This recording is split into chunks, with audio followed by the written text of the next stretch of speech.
Nah, di sini Ibu akan menjelaskan materi tentang masa transisi Orde Baru. Bentar ya.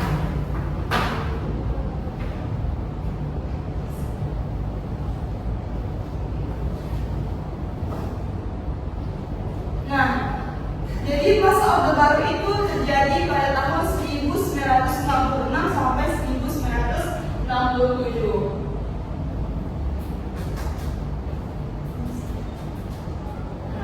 Jadi masa transisi menuju Orde Baru ini peristiwa pentingnya itu G30 SPKI. Yang mana peristiwa G30 SPKI ini menjadi awal jatuhnya kekuasaan Soekarno itu dan hilangnya kekuatan politik PKI dari pencatatan perpolitikan di Indonesia.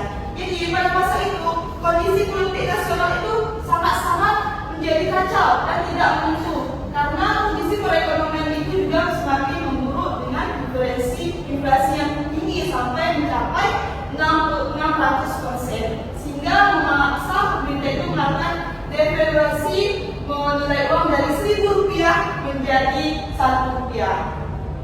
Nah, hal tersebut itu mendorong apa Bu? Mendorong berbagai elemen masyarakat itu bergabung dalam kesatuan aksi. Jadi masyarakat itu bergabung membuat suatu aksi untuk memberontak tentang G30 SPKI itu ataupun ke pemerintah. Nah, apa aja itu organisasinya Bu? Ada, pertama ada kami. Apa itu kami Bu? Jadi kami itu adalah Kesatuan Aksi Mahasiswa Indonesia. Dan ada lagi itu kami. Apa itu kami? Kami itu Kesatuan Aksi Pelajar Indonesia. Dan ada banyak lagi ya. Dan pada masa transisi Orde Baru itu ada namanya aksi 3 tuntutan rakyat ataupun disebut dengan Tridura. Apa aja itu isi Tridura itu Bu? Yang pertama ada bubarkan PKI.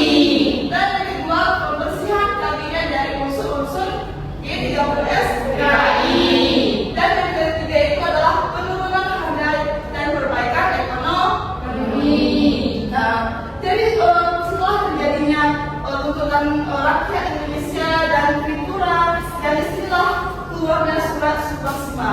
Jadi Supersima ini adalah salah satu tonggak sejarah penting Indonesia. Kenapa? Karena yang Supersima ini menandai peralihan masa demokrasi terpimpin ke Orde Baru. Nah, namun keberadaan Supersima ini sampai saat ini masih dianggap kontroversi. Kenapa? Karena naskah aslinya tidak pernah ditemukan. Jadi surat tersebut itu dianggap sebagai alat kudeta dan terdapat perbedaan interpretasi dalam penafsirannya. Nah, pada 11 Maret 1996 itu sedianya Presiden Soekarno itu akan mengadakan sidang kabinet untuk mengatasi situasi politik.